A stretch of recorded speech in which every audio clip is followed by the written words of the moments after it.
யாழ்ப்பாண கோட்டை மீளமைப்பு தொடர்பில் சுமந்திரன் நேரில் ஆய்வு. எப்சிஐயிடம் சிக்குவாரா சிரந்தி, விடுக்கப்பட்ட அழைப்பாணை, சிக்கலில் ராஜபக்ச குடும்பம். ரணிலின் பிரித்தானிய விஜய விசாரணை குழு செலவுகள் குறித்து வலுத்துள்ள குற்றச்சாட்டு.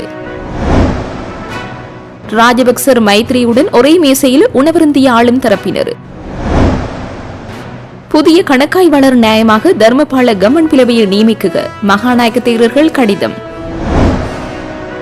ஜனாதிபதி செயலகத்திற்கு முன்பாக பதற்றமான சூழ்நிலை. கல்வி அமைச்சர் பதவி விலக வேண்டும், ஹரிணிக்கு தொடரும் அழுத்தம். இலங்கை தமிழரசு கட்சியின் பொதுச் செயலாளர் எம்.ஏ. சுமந்திரன் பேசியவர்கள் முன்னாள் யாழ்ப்பாண மாநகர சபை உறுப்பினரும் சட்டத்தரணியுமான செலஸ்டின் அவர்களின் வேண்டுகோளின் பேரில் நேற்று யாழ்ப்பாண கோட்டையை பார்வையிட்டார். 11ஆம் நூற்றாண்டில் போர்த்துகீயர்கள் கட்டிய இந்த கோட்டை பின்னர் டச்சு மற்றும் பிரித்தானியர் காலனி ஆட்சியில் விரிவுபடுத்தப்பட்டது. பல போர்களும் நீண்டகால அலட்சியமும் காரணமாக கோட்டை பெருமளவில் சேதமடைந்துள்ளது. கோட்டையின் உள்ளே அமைந்துள்ள லேடி ஆஃப் மிராக்கிள்ஸ் ஆலயம் காலப்போக்கில் ஏற்பட்ட சேதத்திலிருந்து இதுவரை சரியான முறையில் புதுப்பிக்கப்படவில்லை. சிதிலமடைந்த பகுதிகள் இன்றும் தெளிவாக காணப்படும் நிலையில் உள்ளது. புத்த சாசன அமைச்சின் கீழ் செயல்படும் தொல்லியல் துறை கோட்டையின் உண்மையான எல்லைகளை தாண்டி பொதுமக்கள் பயன்பாட்டில் உள்ள நிலங்களில் கட்டுமானங்களை மேற்கொண்டுள்ளதாக குற்றச்சாட்டு எழுந்துள்ளது. யாழ்ப்பாண மாநகர சபைக்கு சொந்தமான முற்றவெளி விளையாட்டு மைதானம், முனீஸ்வரன் ஆலயம் மற்றும் அதனை சுற்றியுள்ள பகுதிகளில் உள்ளூராட்சி அல்லது பொது அமைப்புகளுடன் ஆலோசனை செய்யாது எல்லை சுவர்கள் அமைக்கப்பட்டதாகவும் கூறப்பட்டது. இதன் காரணமாக பொதுமக்களுக்கு அசௌகரியம் ஏற்பட்டுள்ளது. கோட்டையை வரலாற்று அடையாளத்துடன் மீளமைக்க அரசு, முன்னாள் காலனிய நாடுகள், யாழ்ப்பாண மாநகர சபை மற்றும் யாழ்ப்பாண மக்கள் இணைந்து செயல்பட வேண்டும் என்றும் கோட்டை வடக்கு மாகாணத்தின் முக்கிய சுற்றுலா தலமாக மேம்படுத்தப்பட வேண்டும் என்றும் சுமந்திரன் அவர்களிடம் முன்னாள் மாநகர சபை உறுப்பினர் செலஸ்டின் அவர்கள் வலியுறுத்தினார். கடந்த சில வாரங்களில் கோட்டையின் வரலாற்று சுவர்களிலிருந்து தூரமாக அமைக்கப்பட்டிருந்த கான்கிரீட் தூண்கள் உடனடியாக அகற்றப்பட வேண்டும் என்றும் தெரிவித்தார். பல மத மற்றும் பல பண்பாட்டு மரபுகள் இணைந்துள்ள வரலாற்று தலங்களை புத்த சாசன அமைச்சின் கீழ் உள்ள தொல்லியல் துறை நிர்வகிக்கக்கூடாது, சுயாதீனமாக செயல்பட வேண்டும் என்ற கருத்தும் முன்வைக்கப்பட்டது. இக்கருத்துக்களை சுமந்திரன் அவர்கள் பொறுமையாக கேட்டு கோட்டையின் பராமரிப்பில் ஈடுபட்டிருந்த அதிகாரிகள் மற்றும் ஊழியர்களுடன் கலந்துரையாடினார். தனிப்பட்ட காரணங்களினால் இன்றைய தினம் காவல்துறை நிதி குற்றப்புலனாய்வு பிரிவில் முன்னிலையாக முடியாது என சிரந்தி ராஜபக்ச அறிவித்துள்ளார். இதற்கமையங்கு முன்னிலையாவதற்காக அவர் 2 வார கால அவகாசத்தை கோரியுள்ளதாக தெரிவிக்கப்படுகிறது. தனிப்பட்ட காரணங்களினால் முன்னாள் ஜனாதிபதி மஹிந்த ராஜபக்சவின் பாரியாரான சிரந்தி ராஜபக்சவிடம் வாக்குமூலம் ஒன்றினை பெற்றுக் கொள்வதற்காக இன்றைய தினம் காலை 9 மணிக்கு காவல்துறை நிதி குற்றப்புலனாய்வு பிரிவுக்கு வருகை தருமாறு அழைப்பு விடுக்கப்பட்டிருந்தது. மஹிந்த ராஜபக்ச ஜனாதிபதியாக பதவி வகித்த காலத்தில் சிறிலிய எனும் பெயரில் முன்னெடுக்கப்பட்ட கணக்கின் நிதி முறைகேடுகள் தொடர்பான விசாரணைகளுக்காகவே இந்த அழைப்பு விடுக்கப்பட்டதாக காவல்துறை நிதி குற்றப்புலனாய்வு பிரிவு குறிப்பிட்டுள்ளது. இதேவேளை இந்தியாவில் குடியரசு தின விழாவில் பங்கேற்பதற்காக நாடாளுமன்ற உறுப்பினர் நாமல் ராஜபக்ச இந்தியா சென்றுள்ள நிலையில் விசாரணைக்கு வருமாறு குற்றப்புலனாய்வு பிரிவு அழைப்பு விடுத்துள்ளனர். நாமல் இந்தியா சென்றிருப்பதனை அறிந்தே இந்த அழைப்பு விடுக்கப்பட்டுள்ளதாக ஸ்ரீலங்கா பொதுஜன பெரமுனவின் பொதுச் செயலாளர் சட்டத்தரணி சாகர காரியவிசம் தெரிவித்துள்ளார். இது காவல்துறையினரின் நடவடிக்கை அல்ல, மாறாக மக்கள் விடுதலை முன்னணியின் காவல்துறையினரை அரசியல் லாபத்திற்காக இவ்வாறு செயற்படுகின்றனர் என சாகர காரியவிசம் குற்றம் சுமத்தியுள்ளார். முன்னாள் ஜனாதிபதி ரணில் விக்ரமசிங்கவின் பிரித்தானிய பயணம் தொடர்பில் விசாரணைகளை மேற்கொள்ள இங்கிலாந்துக்கு அனுப்பப்பட்ட குற்றப்புலனாய்வு பிரிவு அதிகாரிகள் மேற்கொண்ட செலவுகளை வெளியிட இலங்கை காவல்துறை மறுத்துள்ளதாக தகவல்கள் வெளியாகியுள்ளன. குறித்த செலவு தொடர்பான தகவல்கள் தகவல் அறியும் உரிமை சட்டத்தின் கீழ் கோரப்பட்டுள்ளது. இவ்வாறு கோரப்பட்ட தகவல்களை வழங்குவது தொடர்புபட்ட அதிகாரிகளின் பாதுகாப்புக்கும் விசாரணைகளுக்கும் அச்சுறுத்தலாக அமையும் என கூறி தகவல்களை வழங்க மறுக்கப்பட்டுள்ளது. ரணில் விக்ரமசிங்கவின் மனைவி மைத்ரி விக்ரமசிங்கவின் பட்டமளிப்பு விழாவில் கலந்து கொள்வதற்காக பொது நிதியிலிருந்து 166 லட்சம் ரூபாயை செலவிட்டதாக கூறப்படும் குற்றச்சாட்டு தொடர்பில் இந்த விசாரணைகள் ஆரம்பிக்கப்பட்டன. அதன்படி குறித்த விசாரணைகளுக்காக குற்றப்புலனாய்வு பிரிவின் அதிகாரிகள் இங்கிலாந்துக்கு பயணம் மேற்கொண்டிருந்தனர். எவ்வாறாயினும் குறித்த விசாரணை அதிகாரிகள் பட்டமளிப்பு விழா இடம்பெற்ற வோல்வர்ஹாம்டன் பல்கலைக்கழகத்திற்கு சென்றிருக்கவில்லை. இந்த நிலையில் தான் தற்போதைய அரசாங்கம் பல்வேறு காரணங்களை கூறி பல்வேறு தரப்பினரால் தகவல் அறியும் உரிமை சட்டத்தின் கீழ் கோரப்பட்ட பல தகவல்களை தடுத்து நிறுத்த நடவடிக்கை மேற்கொண்டு வருவதாக குற்றம் சுமத்தப்பட்டு வருகின்றன குறிப்பிடத்தக்கது. இந்தியாவின் 77வது குடியரசு தினத்தை நினைவுகூரும் வகையில் சிறப்பு விருந்தினர்களை வரவேற்கும் சிறப்பு வரவேற்பு நிகழ்ச்சி நேற்று மாலை கொழும்பில் நடைபெற்றது. இந்த நிகழ்வில் சுகாதார மற்றும் ஊடக அமைச்சர் நலிந்த ஜெயதீச பிரதம விருந்தினராக கலந்து கொண்டார். இந்திய உயர்ஸ்தானிகர் சந்தோஷ் மற்றும் பிற அதிகாரிகள் சிறப்பு அழைப்பாளர்களை வரவேற்றனர். சிறப்பு அழைப்பாளர்களாக பிரதமர் ஹரிணி அமரசூரிய, முன்னாள் ஜனாதிபதிகளான மஹிந்த ராஜபக்ச, மைத்ரிபால சிறிசேன, கோட்டாபய ராஜபக்ச, பல கட்சி தலைவர்கள், அமைச்சரவை அமைச்சர்கள் மற்றும் நாடாளுமன்ற உறுப்பினர்கள் ஆகியோர் கலந்து கொண்டனர். இந்த நிகழ்வில் முன்னாள் ஜனாதிபதிகளும் ஜேவிபி தரப்பின் டெல்வின் சில்வாவும் அமைச்சர் நலிந்த ஜெயதீச ஆகியோர் ஒரே மேசையில் அமர்ந்து உணவருந்தது முக்கியத்துவம் பெற்றிருந்தது.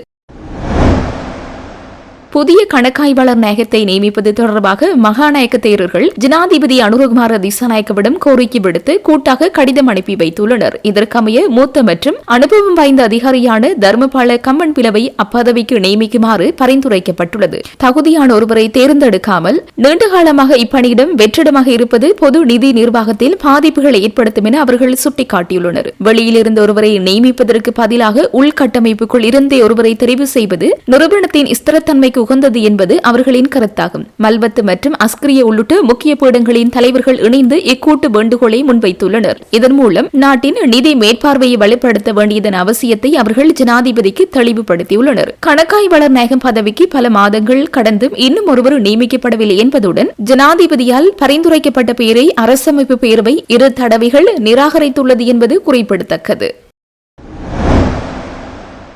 ஜனாதிபதி செயலகத்திற்கு முன்பாக ஆசிரியர் அபிவிருத்தி உத்தியோகத்தர்கள் குழு ஒன்று நிரந்தர ஆசிரியர் நியமனத்தை வழங்குமாறு சத்தியாகிரக போராட்டத்தை ஆரம்பித்துள்ளது. இதன் காரணமாக போலீசாருக்கும் போராட்டக்காரர்களுக்கும் இடையே பதற்றமான சூழல் நிலவி வருவதாக தெரிவிக்கப்படுகின்றது. இன்று காலை அவர்கள் நீதியின் மரணம் என குறிப்பிட்டுக் கொண்டு சவப்பட்டியொன்றை எரித்ததுடன் அதனை உடனடியாக அகற்றுமாறு போலீசார் அறிவித்தனர். மேலும் நடைபாதையை மறைத்து உண்ணாவிரதம் மேற்கொள்வதற்கு போலீசார் எதிர்ப்பு வெளியிட்ட நிலையில் போராட்டக்காரர்களுக்கும் போலீசாருக்கும் இடையே குழப்பமான சூழ்நிலை ஏற்பட்டுள்ளது. 7 ஆண்டுகளாக பாடசாலைகளில் கற்பித்த தங்களை நிரந்தர ஆசிரியர்களாக நியமிக்க வேண்டும் என கோரி நேற்று காலை முதல் ஜனாதிபதி செயலகத்திற்கு முன்பாக சத்தியாகிரக போராட்டத்தை தொடங்கியுள்ளனர். எனினும் இதுவரை பதில் இல்லாத காரணத்தினால் 4 போராட்டக்காரர்கள் சாகும் வரை உண்ணாவிரத போராட்டத்தை தொடங்கியுள்ளனர்.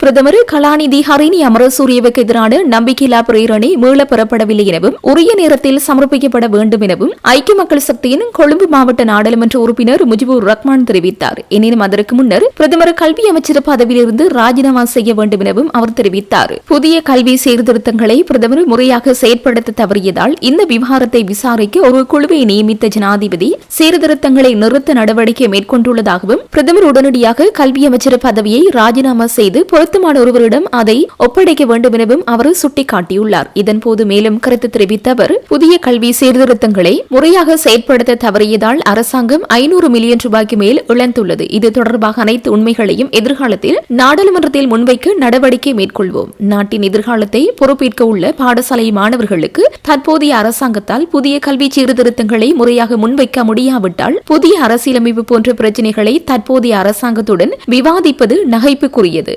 நம்பிக்கையில்லா பிரேரணை எதிர்கொள்ள சுவிட்சர்லாந்தில் இருந்து அவசரமாக வந்த பிரதமர் கடந்த வெள்ளிக்கிழமை நாடாளுமன்றத்தில் கூறியிருந்தார். அந்த கருத்து முற்றிலும் தவறானது என தெரிவித்தார். எனவே பிரதமருக்கு எதிரான நம்பிக்கையில்லா பிரேரணை மீளப் பெறப்படவில்லை எனவும் அது பொருத்தமான நேரத்தில் நாடாளுமன்றத்தில் சமர்ப்பிக்கப்படும் எனவும் எதிர்வரும் வாரம் நடைபெறும் ஐக்கிய மக்கள் சக்தி நாடாளுமன்ற குழு கூட்டத்தில் இது தொடர்பில் கலந்துரையாட எதிர்பார்ப்பதாகவும் நாடாளுமன்ற உறுப்பினர் முஜிபுர் ரஹ்மான் மேலும் தெரிவித்தார். 5 ஒரு வாடியில் 30 பேருண்டா 5 பொம்பளைகள், அதை விட 60 வயதிலிருந்து 70 வயதுக்கு இடையில் ஒரு 10 பேர், அதை விட இன்னும் ஒரு 15 பேர். இப்படி இந்த கையில்லாத ஆக்களுக்கெல்லாம் நாங்கள் வேலை கொடுத்துருக்கோம். ஏனெண்டா இந்த ஆக்களை இந்த வெயிலில் வச்சு இழுக்க சொல்லி சொன்னால் அது எங்களுக்கே பொறுக்குதில்லை. ஆனால் வீஞ்சண்டா எல்லாரும் இந்த தொழிலை செய்யலாம். அவை என்ன கட்டுப்பாட்டுக்குள்ளே, அவை என்ன சட்டத்துக்குள்ளே, எத்தனை கிலோமீட்டரோ அந்த சட்டத்துக்குள்ளே இந்த வீஞ்சி தொழிலை செய்து கொண்டு இருக்கிறோம். இப்போ அதுக்கு எங்களுக்கு அனுமதி வேணும். இல்லாட்டி இந்த தொழிலை செய்யலாம். இல்லாட்டி இதுக்கு ஒரு மாற்று வழி எங்களுக்கு தருவணும். மறிக்காதே மறிக்காதே வீஞ்சி தொழிலை மறிக்காதே மறிக்காதே மறிக்காதே வீஞ்சி தொழிலை மறிக்காதே மறிக்காதே மறிக்காதே மறிக்காதே வீஞ்சி தொழிலை மறிக்காதே மறிக்காதே மறிக்காதே வீஞ்சி தொழிலை மறிக்காதே தயவு செய்து எங்கள் வாழ்வாதாரத்தில் கை வைக்காதே, கை வைக்க வேண்டாம், வாழ்வாதாரத்தில் கை வைக்க வேண்டாம். என்னன்னு சொன்னால், நான் ஜோன் மேரி ஜூட் சுகந்தன் சுண்டிக்குளத்தில் பூனத்தொடுவை என்ற பகுதியில் கரவலியை வளைச்சி வாரம். நான் வசிக்கிற இடம் கிளிநொச்சி. தற்காலிகமாக வசிக்கிறேன். இங்கே வந்து எங்களுக்கு ஒரு 30க்கும் மேற்பட்ட தொழிலாளர்கள் தொழில் செய்கிறார்கள். அதில் 2-3 பெண்கள், வயது போன பேர் தொழிலாளிகள் ஒரு 5-6 பேர் தொழில் செய்து வாரணம். எங்களோட தொழில் வந்து பாரம்பரிய தொழில் என்று சொல்லி முன்னைய காலத்தில் இடுப்பால் கட்டி இழுத்தது. அதற்கு பிறகு நாங்கள் இப்போ ஒரு 15 வருஷ காலமாக நான் தொழிலை புரிஞ்சு வாரேன். அதற்கு பிறகு வந்து டிராக்டரால் அனுமதி வழங்கப்படுறேன்னு சொல்லி சொன்ன பிறகு நாங்கள் அதற்கும் சிரமங்களை சந்திச்சு இப்போ இந்த நாரா நிறுவனத்தால் வந்து சுண்டிக்குளம் பகுதியில் பரிசீலித்து உடப்பு புத்தளம் பகுதியில் பரிசீலித்து எங்களுக்கு அனுமதியை வந்து வழங்கினவை. அதன் அடிப்படையில் அதன் பிறகு நாங்கள் வீஞ்சுள்ள டிராக்டரை எடுத்து அதற்கு லீஸிங் எல்லாம் போட்டு இன்றைக்கு ஒரு 4 வருஷ காலமாக லீஸ் போட்டு அதை வந்து தொழிலாக புரிஞ்சு கொண்டு வாரோம். இப்போ திடீரென்று இந்த இவரிடம் இப்போ 19ஆம் தேதி எங்களுக்கு ஒரு மெசேஜ் வந்தது. இயந்திரங்களை பாவித்து தொழில் செய்ய இயலாது, தொழில் செய்தால் அனுமதி வழங்கப்பட மாட்டாதுன்னு சொல்லி ஒரு மெசேஜ் வந்திருக்கு நீரியல் வளத்துறையால். அது வந்து எங்களால் வந்து ஜீரணிக்க முடியலாது. என்னென்னு சொன்னால் அந்த நாளையில் இடுப்பால் கட்டி இழுத்த தொழிலாளியை வந்து அது கரையை மீன் இறங்கிச்சு. இப்போ வந்து நவீன தொழில்கள், இந்தியன் தொழில் வந்து நவீன தொழில்கள், மற்ற நவீன தொழில்களை பாவித்து மீன் பிடிக்கிறபடியாக பெரிய பெரிய இயந்திரங்களை பாவித்து மீன் பிடிச்சி கடலில் ஓடி மீன் பிடிக்கிறபடியாக மீன்கள் வந்து கரை உறங்குற தன்மை குறைவு. அதனால் வந்து ஒரு குறிப்பிட்ட முந்தி வந்து நாங்கள் ஒரு 100-200 மீட்டருக்குள்ள தொழிலை செஞ்சோம் அது முன்னைய காலத்தில். இப்போ நவீன முறை வந்து அந்த நாளையில் வண்டில் மாட்டில் போனாங்க, இப்போ வந்து வாகனத்தில் போகிறோம்.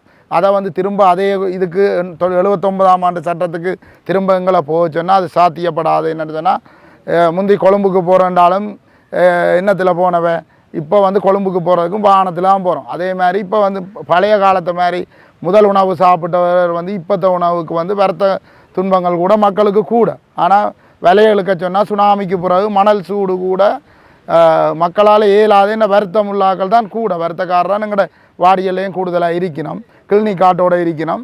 அதன் அடிப்படையில் எங்களுக்கு வந்து குறுகின கால அவகாசம் கொடுத்து இந்த கடத்தொழிலை செய்கிறதுக்கு வீஞ்சில் விலை இழுக்கிறதுக்கு ஒரு வருடமோ 2 வருட காலம் அனுமதி தர வேண்டும் என்றும் மாண்புமிகு அமைச்சரையும் ஜனாதிபதி அவர்களையும் கேட்டுக்கொள்கின்றேன். நன்றி. தாளையடி இந்த கரவலை சம்மாட்டி ஜெகன் காய்க்கிறேன். என்னென்னா இந்த பீஞ்சு தொழிலை நிறுத்தியது எங்களுக்கு சரியான ஒரு வாழ்வாதார பிரச்சனையை கொண்டு வந்திருக்கு. நாங்கள் வந்து இந்த பீஞ்சு தொழிலை வந்து இப்போ 15 வருஷமாக அதை செய்துட்டுருக்கிறார்கள். நான் இப்போ ஒரு 3 வருஷமாக நான் இதை செய்துட்டுருக்கிறேன். என்னை நம்பி எனது வாடியில் 30 பேர் வேலை செய்கிறார்கள்.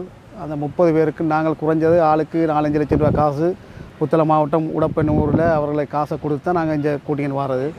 அப்போ எங்களை நம்பி வருடம் வாரவர்கள் எங்களை நம்பி அவரோட குடும்பங்களோட வாழ்வாதாரங்களை ஈடு செய்யத்தான் இங்கே வர்றார்கள். அப்போ ஒரு குடும்பத்தில் வந்து சாதாரணமாக ஒரு எங்களை 30 பேரிலும் வந்து 150 பேர்னு சொன்னால் அதில் 50-60 பாடசாலை மாணவர்கள் இருக்கிறார்கள். அவருடைய கல்வி செலவு என்ன, இவருடைய பொருளாதார பிரச்சனை என்ன, அதுகளை ஈடு செய்யத்தான் எங்களை நம்பி இங்கே வரணும். ஆனால் இந்த பீஞ்ச தொழிலை நிப்பாட்டியதால் பாரியொரு இழப்பு எங்களோட தொழிலாளிகளுக்கும் எங்களுக்கும் பாரியொரு இழப்பு. எங்களோட சட்டத்திட்டத்துக்காக நாங்கள் 6 மணிக்கு இந்த கரவலை தொழிலை ஈடுபட்டு பொழுது கூட 6 மணி வரைக்கும் தான் நாங்கள் இந்த தொழிலை செஞ்சுட்டுருக்கோம். ஆனால் எங்களோட கடல் வளத்தை வந்து இந்தியன் ட்ரோலர் எவ்வளவோ அடித்து உடைச்சுட்டு போகிறாங்க. அதுக்கு கேட்குறதுக்கு யாருமே இல்லை. அது இந்திய நாட்டுக்கு ஒரு சட்டம், எங்களுடைய ஸ்ரீலங்காவில் ஒரு சட்டம்.